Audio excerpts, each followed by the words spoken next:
Hello guys, welcome to our YouTube channel aspire reviews. ఇప్పుడే psych Siddhartha అనే movie అయితే చూడడం జరిగింది భయ్య. ఈ మూవీ డిసెంబర్లో రిలీజ్ అవ్వాల్సింది, చాలా పోస్ట్ పోన్స్ తర్వాత న్యూ ఇయర్కి అయితే రిలీజ్ అయిందనమాట. న్యూ ఇయర్కి రిలీజ్ అయ్యాక బయట అంత మౌత్ టాక్ అయితే ఏమీ రాలేదు. నందు గారు కూడా ఈ మూవీని ప్రమోట్ చేయడానికి చాలా కష్టపడ్డారు. సో ఫైనల్గా అయితే ఓటీటీలో అయితే రిలీజ్ చేశారనమాట ఆహాలో. నేను కూడా మూవీ అయితే చూడడం జరిగింది. మూవీ చూశాక నాకు ఎలా అనిపించిందంటే, నాకెందుకో మూవీ నచ్చింది భయ్య. అంటే ఒక చిల్లర గాడు, చీప్ చిల్లర గాడు అలాంటి లైఫ్ లీడ్ చేస్తున్న వ్యక్తి తన లైఫ్‌లో ఒక అమ్మాయి వస్తే ఆ లైఫ్ ఎంత బ్యూటిఫుల్‌గా మారుతది.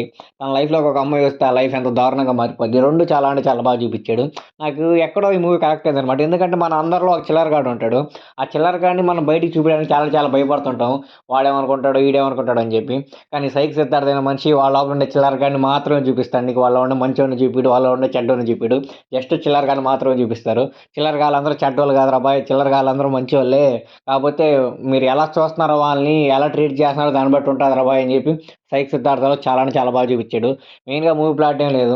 ఒక అమ్మాయి వచ్చి వాళ్ళ లైఫ్ చెడగొట్టేస్తది. ఇంకొక అమ్మాయి రావడం వల్ల ఆ లైఫ్, చెడిపోయిన లైఫ్ ఎలా మంచిగా మారుతది. మెయిన్ ఇదే కాన్సెప్ట్ అనమాట.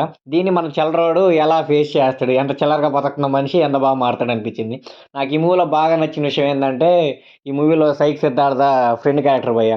ఈ ఫ్రెండ్ క్యారెక్టర్ నేమ్ వచ్చి రేవంత్ అనమాట. ఆ రేవంత్‌ని చూసాక అనిపించింది, మన లైఫ్‌లో ప్రతి ఒక్కడికి రేవంత్ లాంటి ఒక ఫ్రెండ్ ఉండాలిరా అని చెప్పి. అంత బాగా కనెక్ట్ అయ్యాననమాట నేను. ఇప్పుడు 'అర్జున్ రెడ్డి' మూవీ చూసాక అందరూ 'శివ' లాంటి ఒక ఫ్రెండ్ ఉండాలిరా లైఫ్‌లో అంటారు కదా.